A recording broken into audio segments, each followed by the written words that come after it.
Hi, everybody. Hello. My name is Steve Edelman, and I am the Digital Strategy Manager at Global Reach. I do a lot of the digital strategy of Global Reach, but also for a lot of our digital marketing clients. And we've thrown together a really, really great presentation for you that I think you guys will really appreciate, and there will be an opportunity at the end to ask questions. The thing about digital strategy is that it can't just be one person. It can't be the visionary. There has to be a lot of people involved for it to be done really, really well. Matt is going to kind of be my tech guru. He's making sure that everything is, he's the director of our department, but he also is very hands-on. He's going to make sure that everything is going smoothly. So I'm controlling the slides from my phone. I promise I'm not like texting my friends or anything like that, just so you guys know. If the slides get screwed up, we blame Matt. So today we're going to be talking about a few different things in terms of digital strategy overall for 2021 and beyond. We're going to talk about digital marketing as the new word of mouth. Everybody knows the power of word of mouth. It's been around for as long as business has been around. We're going to talk about creating a cohesive digital brand voice. Now, that's going to go a lot deeper than most of you guys might think. When I say digital brand voice, you might think I'm talking about on different platforms, but I'm talking internally. We're going to talk about doing an evaluation on your companies internally and make sure everything's cohesive there. And then expectations and KPIs, and then a few things about some misconceptions that I think you guys will really get a kick out of. And then there will be an opportunity for Q&A at the end, so feel free to ask any questions that you might have. I'd be happy to talk about it, or Matt and I both left our business cards over where the food was, so feel free to grab it if you'd like to follow up at any time. We're happy to answer. So first we're going to talk about connected consumers. So everybody's familiar, there's B2B and B2C, but we are now in a realm of time and history where C2B, consumer to business, is bigger than ever. If companies reach out to you on social platforms or through your website or through whatever means necessary, it's not just an 800 number, and it hasn't been for a long time. But they hold a lot of the power, right? What a consumer thinks about you as a company, as a brand, matters and carries a lot of weight. They can bring down really, really well-to-do companies just by the power of their collective. So being aware of that and how to leverage that power is very important to be successful going forward. Now, I'd mentioned earlier that word of mouth is the same as digital marketing. I want to talk about one of the most powerful things you can use, which is testimonials. Global Reach has been in business for 25 years. We celebrated our 25th anniversary last year, and one of the pieces of content that I found a while back was a video testimonial from one of our early clients who's still with us, an e-commerce client. And she was going on and on talking about it, but it was on video. And that was powerful to me because, you know, a lot of the stuff she was talking about was a little outdated, and her hair, I'm sure she wouldn't want me sharing this on social now. But that user-generated content, that testimonial, I thought, man, this is ripe for repurposing. This would be so great to take just little snippets of this and use it now with an updated testimonial. But then I realized that, you know, her hair and her, I mean, she was not going to go for it, I'll be honest with you. That being said, there is a lot of power in repurposing testimonials into user-generated content. When I say that, you can take reviews that are on Google My Business. If you are into, in fact, let me ask real quick, show of hands, who here has an active role in any of the digital marketing in terms of social media or blogging or any of that? I won't be surprised if there's no, okay, cool, excellent. Now here's the great thing about that. It means that you have people you trust that are doing it for you. And that's powerful. That's very, very important. But if you have a hands-on, that's even better too, because you're going to be able to become and appear more approachable. We're going to get into that in a minute, so I'm going to put a pin in it. I was saying Google My Business reviews, Facebook reviews, you can take that content and repurpose it into content on your website, onto pictures, onto testimonials in video. So when we talk about that, let's talk about the power of that in advertising. People aren't stupid. We can smell through a phony. It used to be that you could hire an ad agency to come up with a great moving ad, and it would be great, and you could run it on the Super Bowl, and it'd be fantastic. Well, that doesn't work anymore because people are tech savvy. We understand what's fake and manufactured. However, when there's a testimonial that comes from the heart about how your product or service changed somebody's life, that's very impactful. And when I say really impactful, I'm saying extremely impactful. So let's talk about it on social media. If you run a social ad with user-generated content in it, a testimonial. Now, you could theoretically say that John Smith said that my company was the best in history and has changed our... Don't do that. Again, people can smell through phony. It's about being ethical. However, when you use user-generated content in social media ads, there's a 69% higher engagement and 4.5 times higher conversion just by having a quote, especially if it's video. In fact, this stat is one of my favorites. 81% of social consumers say that user-generated content has influenced their buying decision. Now, we are in a world where it's not just e-commerce, there's social commerce. Almost every social platform has a way that you can sell your product or service on that social network platform. And a lot of times they don't take a cut, like they just literally redirect the traffic back to your website. So it's a great opportunity area, and if you're using user-generated content to create brand awareness, to drive that traffic, 81%. I'm saying that over and over again because repetition is the motor of learning. And I want that number, 81%, to stick in your head because we're going to come back to it in a minute. So, in order to really get the most out of that, you really have to consider your brand voice, your digital brand voice. And I don't know if this is a term that I personally read a lot of leadership books, I read a lot of strategy books. So it's very possible that I got this from somewhere, and if so, I'm citing my source psychically, okay? But I'm pretty sure I came up with IBA, which is internal brand awareness. We're going to say I did. So, you should really evaluate the internal brand awareness of your company. Sure, as the leaders of your companies, you know what your brand is, you know what you stand for, but do your people? Because when you first started with the company, you might have had an idea of what it was, and you might have kind of kept an idea of what it was as your business was built and evolved and grew. However, is that the same for everybody that works for you? That's very important because you may have a fundamental understanding of why your company exists and what greater purpose it serves. No matter what that is, product, service, doesn't matter, right? You have to fill a need. You may understand what that is. And that may have evolved over the last several decades or even just over the last few years. It should evolve, otherwise your businesses won't thrive. But the real question is, do your employees understand that? Do your people understand that? Does your team understand the missions, values, and brand beyond a value statement, beyond a mission statement? That's really, really important because once they understand why you do what you do, for whom you do it, and you get them on board, they're not just your internal customers. They're not just your employees. They become your brand evangelists. And that's huge. So if people really buy into what you're selling and what you're doing, and they really do believe that it's not just lip service that you're paying, and that the brand matters in a big way, they tell people about it regularly, like at Thanksgiving. When they're talking about what they do for a living, it isn't, oh, I do this. It's, I help people with this. They start talking about what's at the core of your business. And that is super important, especially on social media. If they're excited and they have ownership in the things that they're doing for your company, they're going to share that organically. And if you do a post on social media that points out what they're doing, that goes so much further because then they're sharing it with their family and their family's sharing it, and that's how you create organic, viral moments that really do matter. I'm not going to name drop, but there's a company that is here today that does a fantastic job of highlighting who their clients are. Who their internal clients are, who their team is, what they do, how much they appreciate them. It's a core piece of their digital strategy, and it's phenomenal. The organic reach is insane through those. So make your brand awareness go through the roof internally as well. So here's what's interesting. We know about the internal. Let's talk about the external. So your mission should be, when you're talking about digital strategy overall, you want to get found, but you also want to be known as a global industry expert who's locally accessible.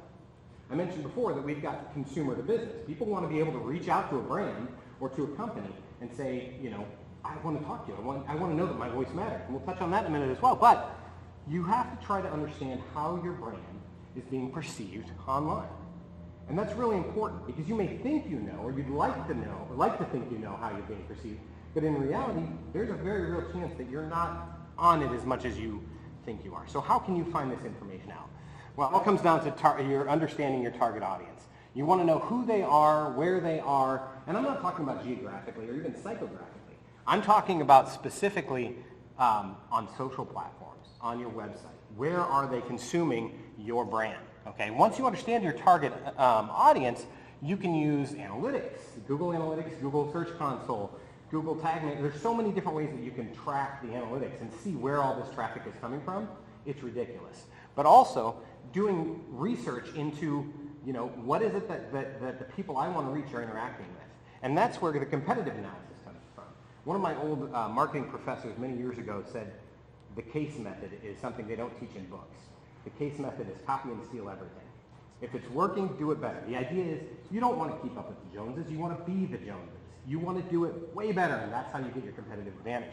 That's what the competitive analysis is really all about. What are their audience engaging with? So then you can do it a little bit better. So again, it's all about getting found, being known as an industry expert who's locally accessible.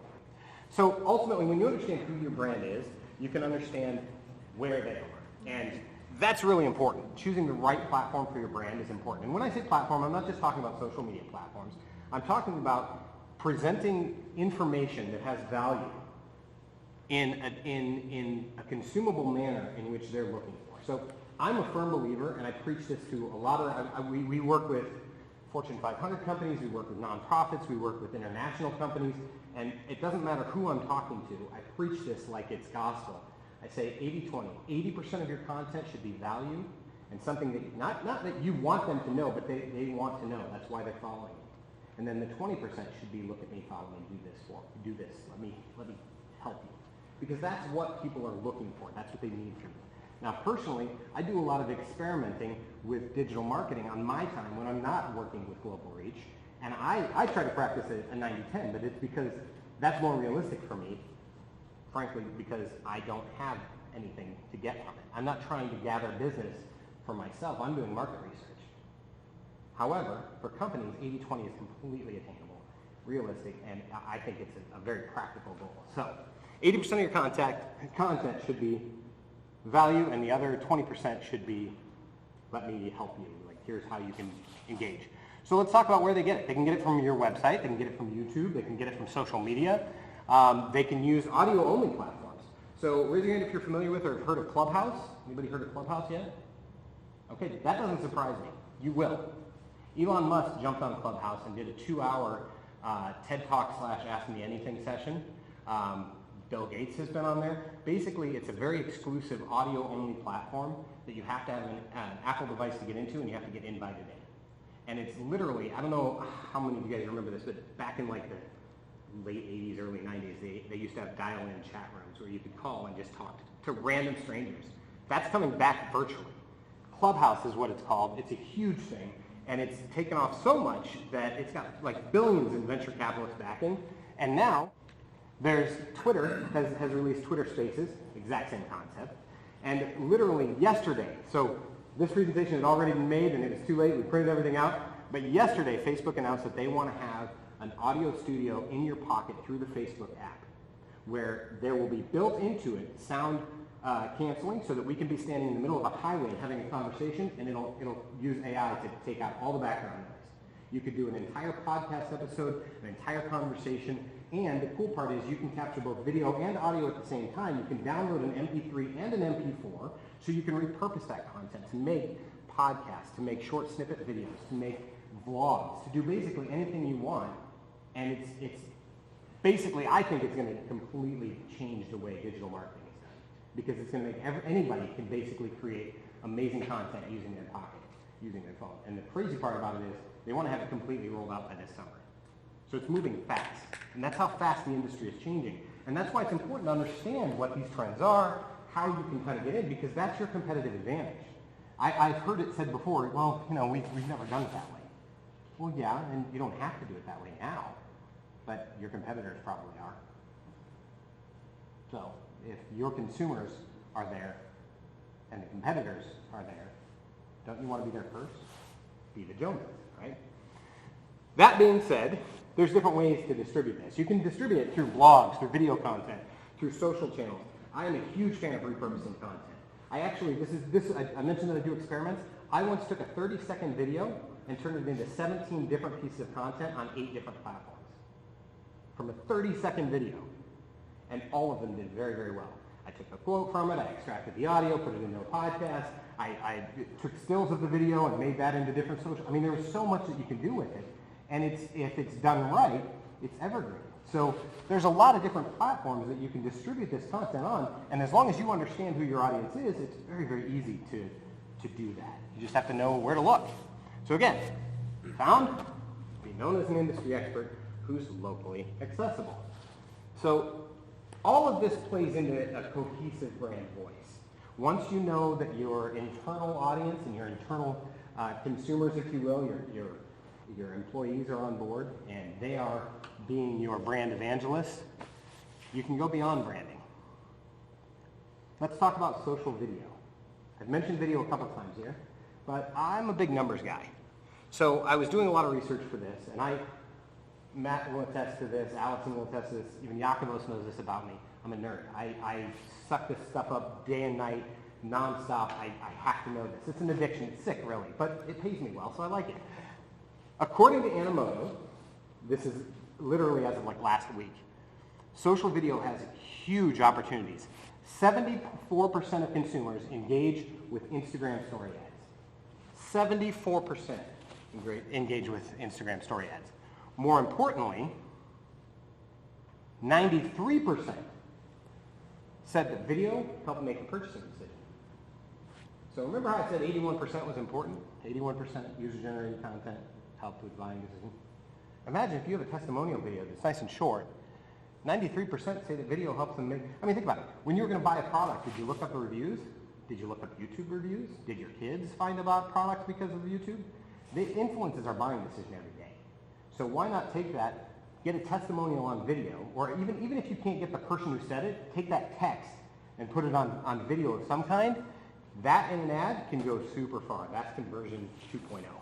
71% of consumers made purchases after seeing a video on social. 71%. So, now that we've talked a little bit about building the cohesive brand voice, all that fun stuff, we're going to dive into realistic expectations. Now, when we talk about expectations, there's two levels of expectations. There's the managerial expectations and your teams, and no matter how deep your management staff goes, there's those expectations. But then there's also, what does your audience expect from you? Because if you're not delivering, then it doesn't matter what your expectations are, right? So the first section we're going to talk about briefly here is a key differentiator that I think is important that everybody's on the same page about. And if you already understand this, awesome. If not, something to be aware of. There's a big difference between KPI and return on ad spend. KPI is key performance indicators, return on ad spend, right? So when we're talking about using digital marketing to build brand awareness, it all comes down to your goals, okay? Key performance indicator, if you say, I sunk, $200 on this ad, and, I ended up getting 7 leads out of it, you're talking about return on ad spend. You're not talking about a key performance indicator. Because if you ran that ad and you got 700 likes, that's a key performance indicator. You were building brand awareness with that. You were building engagement with that. And that sounds like a metric that doesn't really make a lot of sense, but you got to choose the right metrics for your goals. And this is a really key part. If you take nothing else from this presentation, this is something to remember more than anything else. When I first started in digital marketing, I thought likes were vanity metrics. I thought, likes on Facebook, who cares? Big deal. It's a vanity metric. I'm not going to run an ad for that. So when you set up a Facebook ad, I'm not going to bore you with the details, but there's 3 different performance. You can choose 3 different ways to target. The first is building brand awareness. The second is building engagement. And the third is a funnel to get leads, okay? I would just jump in and go, all right, let's set this thing up for leads. Let's go ahead and target this area geographically within a 5-mile radius. We know that our target audience is this kind of psychographics. They have this kind of income level. They have dogs. They have, they went to this school. We know all of this stuff. So let's target that. And why isn't this converting? Well, because the Facebook likes campaign, that's not a vanity thing. We have to do what's called priming the pixel. So priming the pixel is where we have to teach the Facebook algorithm who a good lead is. We have to teach them the kind of people that you want engaging with your brand. And that's why it's the first of the 3 options. Brand awareness, engagement, then conversion, right? You have to teach the algorithm who it is that you deem to be a success. Now, Facebook has ways that you can set it up and say, okay, when somebody clicks through and goes to this page and gets to that page all the way done, that's a conversion. Great. But if you've taught it who to target first by running a likes campaign, it improves your chances 10,000%. It's so much better. And the best part about that is you can start with like a $50, $100, $200, whatever your budget is on a likes campaign, and then you run it for a month, maybe 2. And then you drop that all the way down to $1 a day. And the reason is you're going to continue to feed the algorithm so that if your target audience changes, it knows it. Because it's going to capture that and you won't see it because it's data. And so it's essentially automating who your audience is and continuing to build the brand awareness overall.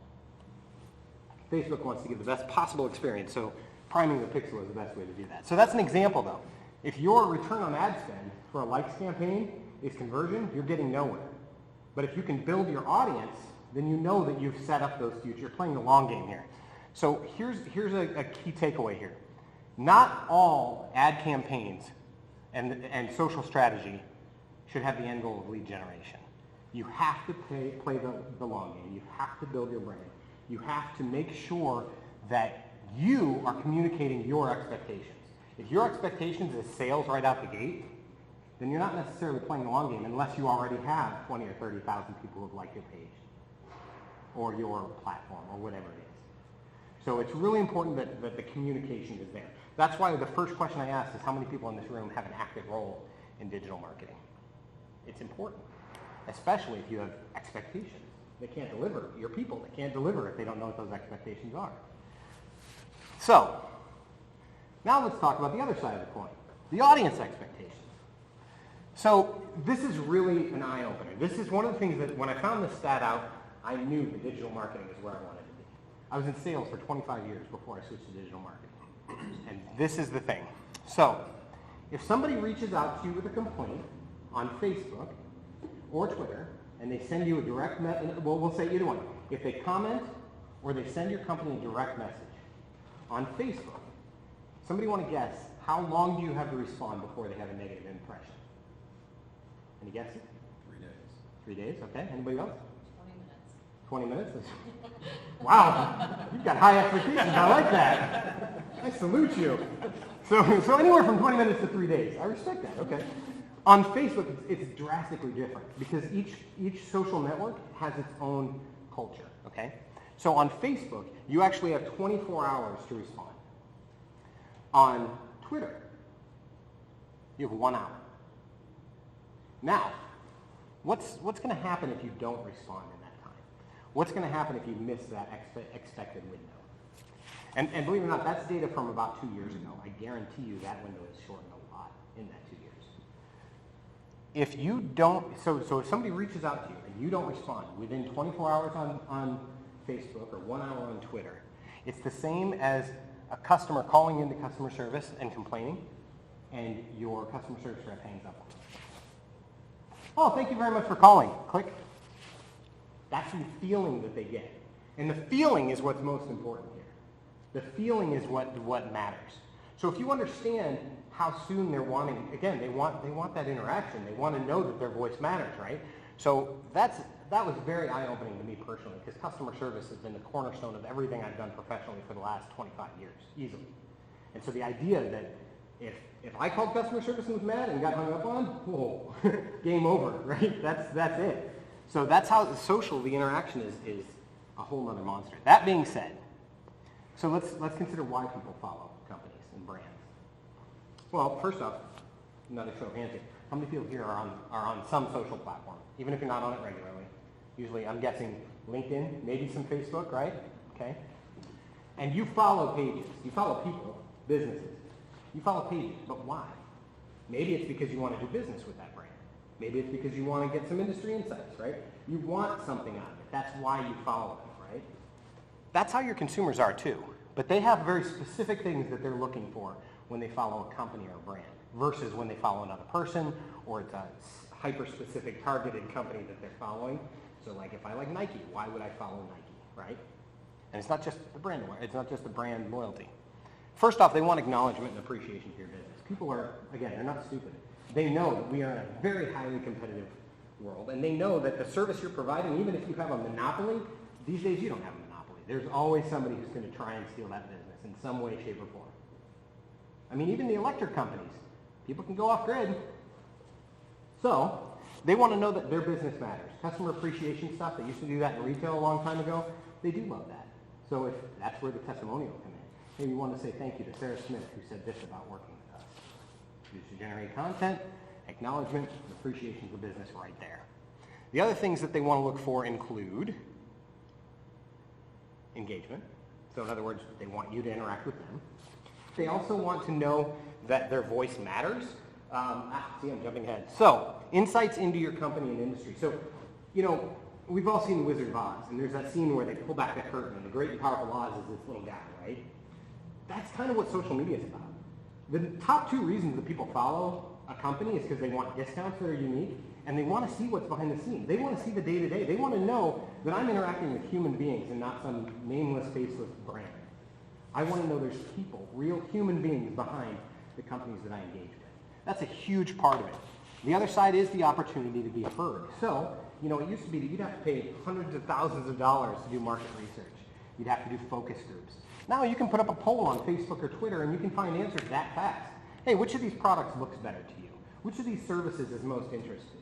They want to know that their voice matters, and they want that opportunity to be heard. And by doing that, by fostering that engagement, you're building up the fact that you understand their needs and that that is a driving force behind the decisions that your company is making on a high level. People love that feeling. It's a hit of dopamine. They love that feeling of, I may have some impact on something bigger than myself that could help a lot of people. And that's where that comes in. They also want to know, they want you. I'm going to have you turn it for me.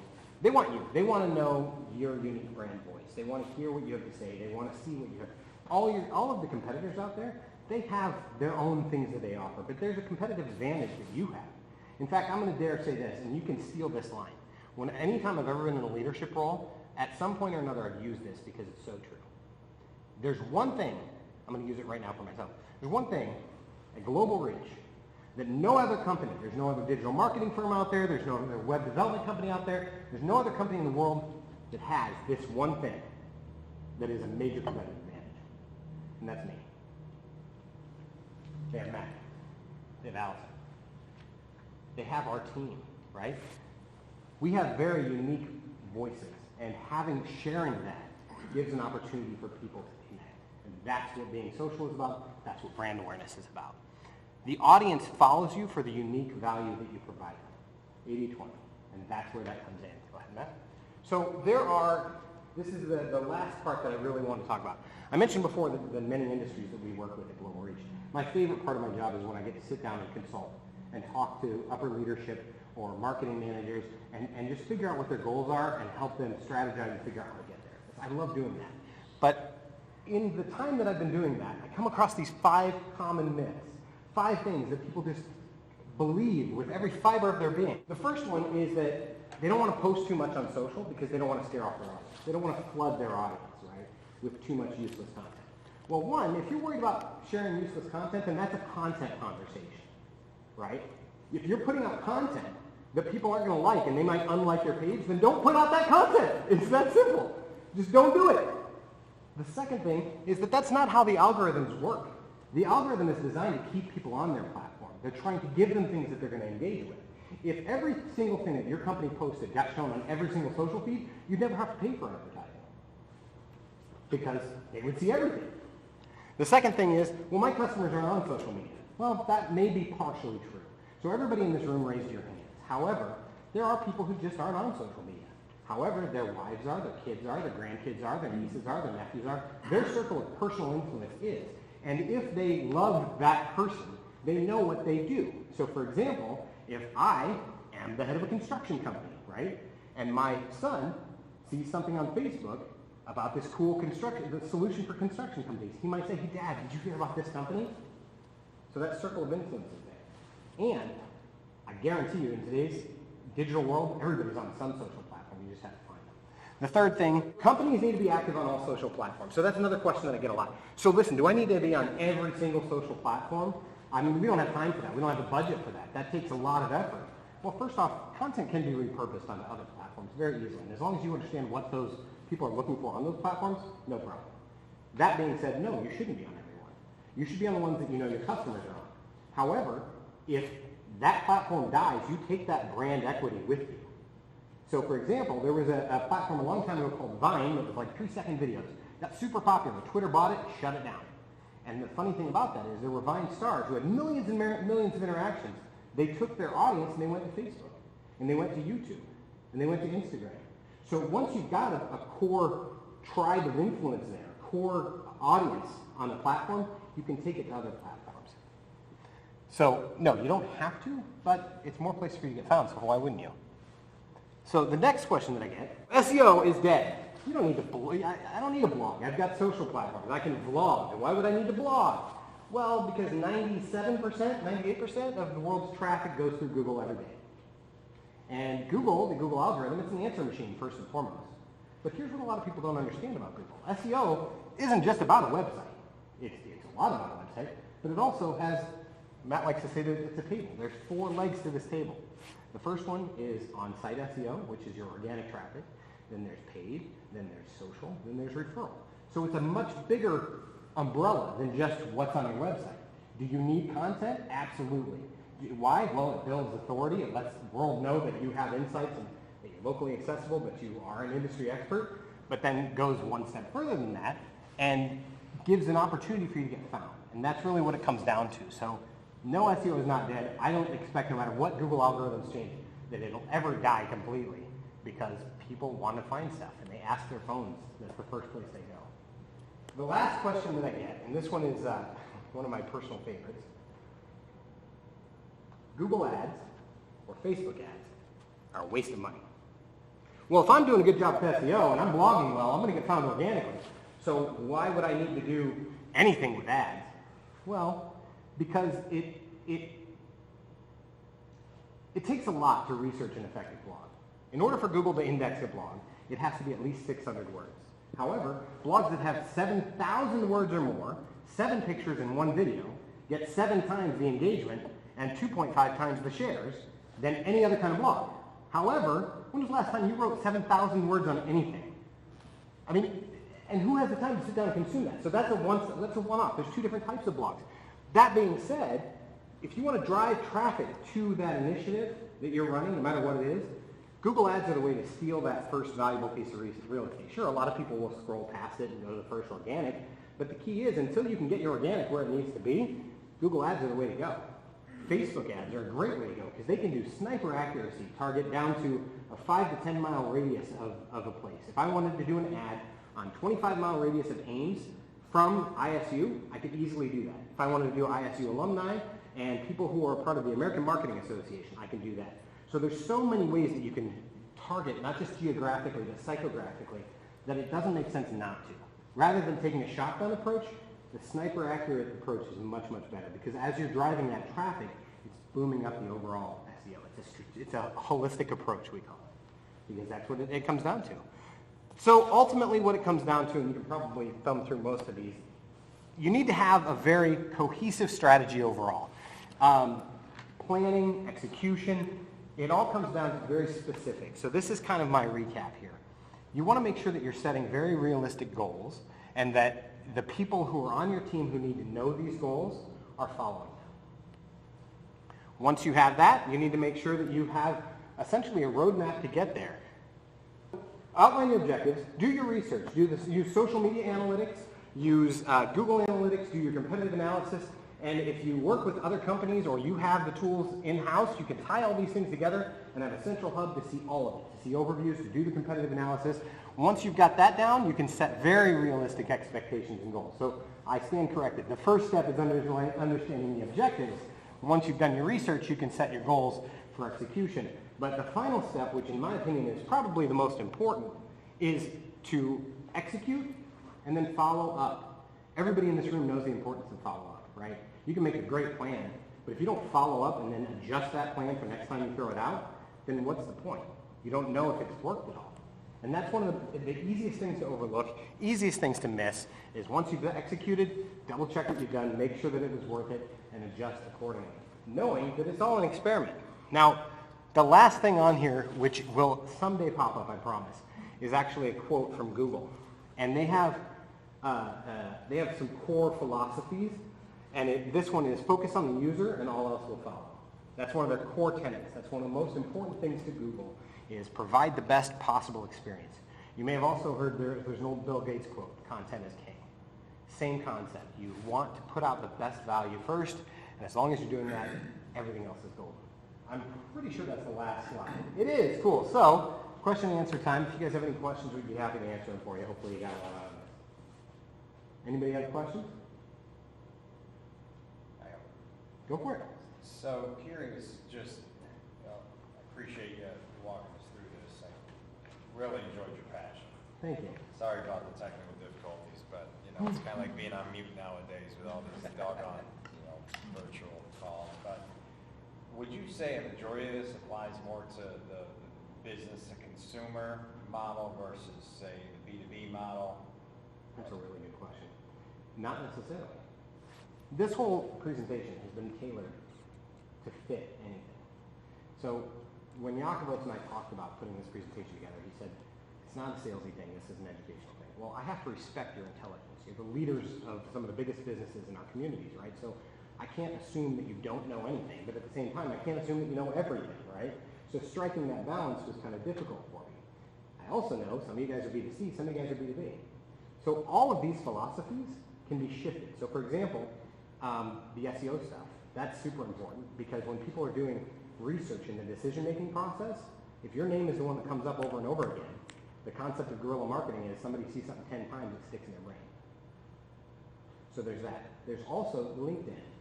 I wasn't going to ask, but I am now. How many of you guys are on LinkedIn? Yep, I had a feeling. So am I. So LinkedIn is where you are. It's where a lot of your target audience is. And so you may not be doing full blogs on your website.